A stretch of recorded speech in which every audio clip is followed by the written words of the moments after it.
Bab ma jaa fi karahiyatil ma yusalli ilaihi wa fi situ. Masalah 136.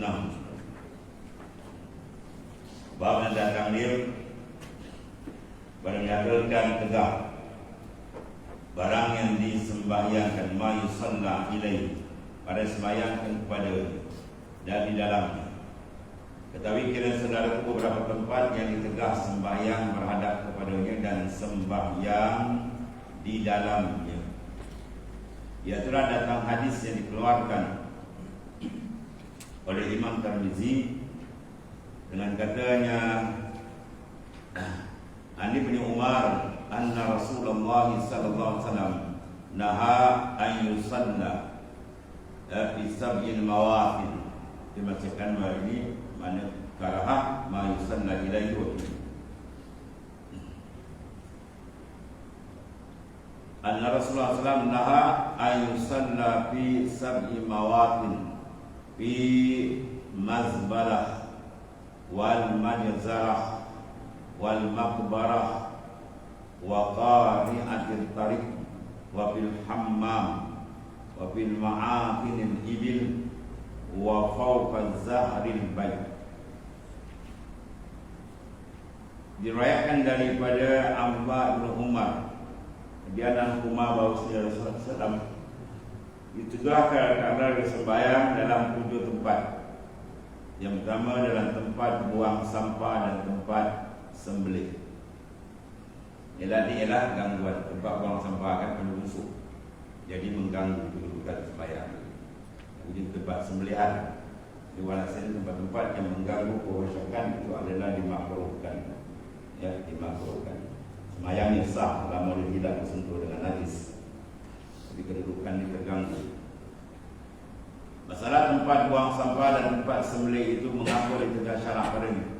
Sebab itu adalah sebab ditegah sembahyang menghadap ke tempat buang sampah dan sembahyang di dalamnya itu kerana ia adalah tempat ghalib membuang kotor-kotoran dan najis. Maka jadilah ia tempat yang menjadikan tidak sah sembahyang ini kalau terkena ataupun memasyghulkan hati, menyebabkan gangguan hati kita dengan bau keadaannya, ya. Dan ialah tempat perhimpunan syaitan, tempat kotor yang mendatangkan was-was. Dan tempat sembelih itu pun ditegah kerana ialah tempat darah dan tempat buang kencing, tahi binatang, ya, sembelihan dan sebagainya. Ketika sembahyang dalamnya, ya, mendatangkan was-was, gangguan hati dan masyghul hati sibuk oleh dikacau syaitan tempat. Dia pun malaikat jauh sama sekali hampir dengan tempat seperti itu. Mereka disebut tempat yang elok, wangian, tempat yang busuk tidak datang. Kerana dia ada berhimpun malaikat dengan najis dan kotor-kotor, dan ialah tempat yang disukai syaitan juga. Di antara elat maknanya sebab dia tegah daripada sembahyang tempat.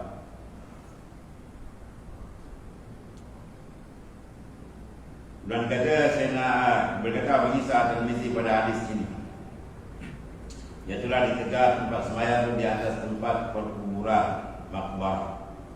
Kerana barangkali ada naik tanah-tanah yang bercampur dengan danau kering yang mayat di situ. Kerana kalau dibongkar balik kubur itu bercampur dengan najis, maka begitu menyebabkan kalau tidak dialas kaki maka sembahyang tidak sah. Kebanyakan ulama-ulama di dahulu kalau tengok di Kelantan, di Kedah, Bali, ya, ketika berlakunya kematian, ya, meninggal bapaknya guru-guru, maka akan kita tengok banyak guru-guru kat sahabat-sahabat mereka yang mengaji Mekah datang, ya, buka pondok datang sembahyangkan jenazah. Kadang nak lewat satu hari, 2 hari sampai, maka dia sembahyang di kubur. Jadi sembahyang itu bagikan dia akan buka kasut, ya, buka kasut, kemudian dia akan pijak atas kasut. Bila buka kasut yang dia berpijak, mana dia tidak menanggung najis. Kalau dia tak buka kasut, bermakna bawah atau najis ditanggung tak sah sebab, ya, maknanya dibuka dipijak atas. Kalau selipar berbuka dipijak, Bila pijak kita panggil menanggung. Kalau tak buka panggil dia menanggung. Kasut mana menanggung benda yang ada najis sebab kita sah. Di sini maknanya takut dia terkena danau kalau macam kalau tak ada alas sebab kami sentuh dengan najis batal. Dan tengah sembahyang tengah jalan kena galipnya banyak najis padanya tengah jalan kalau tahu mana melambung seduk pula gitu nyanyi pula. Dan daripada air kencing binatang jalan-jalan lama kan kampung kan tai lembu tai kubau macam dan tahinya dan lain. Dan ditegak dalam hammam. Hammam berupa tiga hammam bitasdidin mim. Mim dibaca hammam. Itulah tempat mandi air panas. Kerana dalam hammam itu tempat membasuh kencing kotor-kotor di badan manusia daki yang tempat kurang elok. Semua tempat macam ini tak sesuai untuk kita melakukan ibadat dengan gangguan. Elat besar ini adalah ada gangguan ekosyokan. Dan ditegak sembahyang dalam kandang unta dalam usul unta kena mendatangkan taswis gangguan hati. Ya, soal sah lain saja, ini soal gangguan. Kalau sembahyang memerlukan ketetapan hati untuk menghadap Allah. Bila hati ada gangguan begini, jadi dosa. Jadi elat itu menyebabkan dimakruhkan. Najis kalau bersemayam kena najis batal. Tapi kalau ada najis itu bentang tika, ya najis bawa tak kena sah semayam. Ya, tapi dia menjadi elat ini gangguan. Bau najis kamu busuk pening kepada orang semayam. Dan ditegak semayam di atas belakang Baitullahil Haram, yakni di atas sutuhnya. Kerana apa? Kerana ke manakah hendak dihadapkan? Bila ada sutuh, tak ada tempat dipanggil apa? Sutra. Pada sutra lain, tempat ada kosong, ada ke mana? Kerana di bawah kita kisah mana-mana boleh ada. Dan pula tiada nama mentakzimkan Baitullah lagi. Baitullah di luar atas lah. Kita elok. Itu semua di antara benda yang dilarang. Maknanya 74. Dan kata bisa berna hadis ini isnadnya tiada begitu kuat. Tapi sengaja dimasuk ke dalam sahih, dalam dhaif. Kalau dia ada lain hadis yang menyambung, itu yang ada. Ulama-ulama kadang-kadang hadis zahirnya lain, tapi ada qauli, hadis lain yang kuat. Ya, maka kadang-kadang dinaik kepada hasan di ghairi. Tidak ada dalam hadis lain. Batas mesti semua doa yang tertolak. Itu hakikat kadang tak sanad, pada hakikat hadis Rasulullah SAW. Jadi berhubung sedikit zahir kita mengikut hukuman yang zahir. Dan hadis yang dhaif maknanya ada hadis yang lain dikuatkan tidak salah.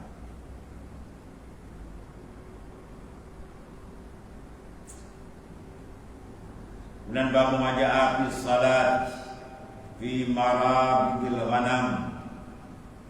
Fi marabidil ghanam wa aqanil ibil.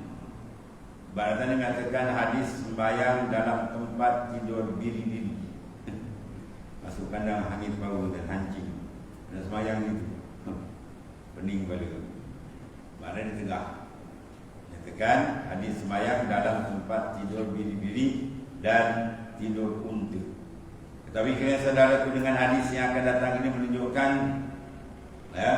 suruh sembahyang di tempat, maknanya tidur biri-biri dan tegak sembahyang di tempat tidur unta. Maka kenyataan lagi akan datang. Dengar hadis ini dahulu.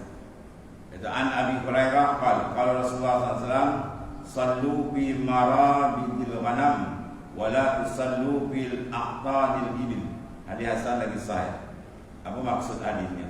Diriwayatkan daripada Sayyidina Abi Hurairah radhiyallahu anhu, katanya telah bersabda Rasulullah SAW, sembahyanglah sekalian kamu dalam tempat tidur biri-biri dan jangan sembahyang sekalian kamu tempat tidur unta.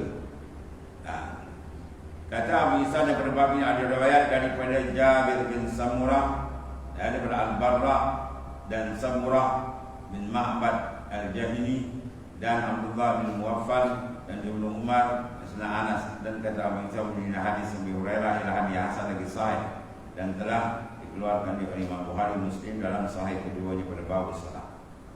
Masalah sembahyang di tempat tidur biri. dan unta apa hukum? Kata Abu Isa Al-Mizi di atas hadis ini itu beramal di sisi ahli ashab kita Syafi'i. Dan dengan dia lah berkata Ahmad bin Ahmad bin Isa bin Ar-Rahawai, dan kata Imam Nawawi di dalam Muslim, ya, ada pun mengharuskan Nabi SAW sembahyang di dalam tempat tidur kambing bili-bili itu, dan tiada harus tempat tidur unta, maka ialah ittifaqkan atasnya. Satu. Kemudian bermula tegas sembahyang di tempat tidur unta ialah tegah makruh sahaja. Ya, maka sebab jadi makruh ialah kerana takutkan taswis unta.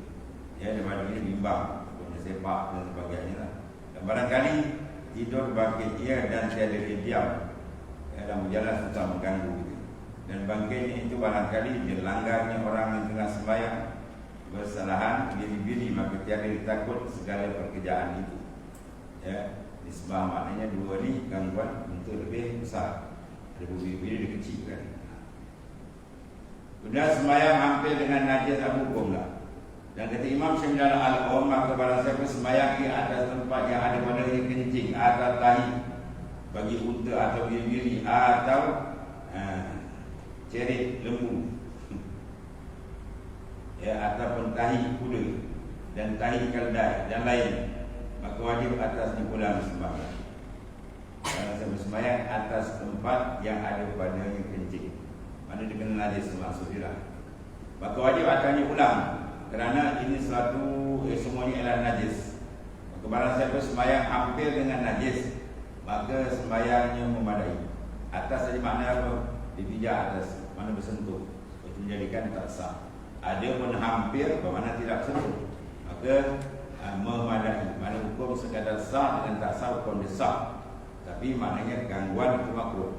Dan aku makruhkan bagi sembahyang di dalam tempat tidur unta, dan jika tiada pada ni najis sekalipun, kerana tegah Nabi sallallahu alaihi wasallam daripada. Ketika sembahyang ni nasai memadai. Tapi kalau sembahyang memadai, maka tegah itu tegah karahah tanziyah. Kerana bahawasanya Nabi sallallahu alaihi wasallam sembahyang dia, maka melalui akan dia oleh satu syaitan. Maka didekiknya leher syaitan hingga berasa pada tangan Nabi sejuk lehernya dan terjulur, ya, maka tiada badan yang menjadi itu oleh sembahyang. Maknanya tempat-tempat yang lain ada gangguan, ya, kita cari tempat sembahyang yang tidak ada gangguan, tenang supaya ada mudah menghadap dan menghasilkan khusyuk menjadi matlamat besar dalam sembahyang. Dan bagi ada salah ada dabbah aisma tawadi ila Allah. Bismillahirrahmanirrahim.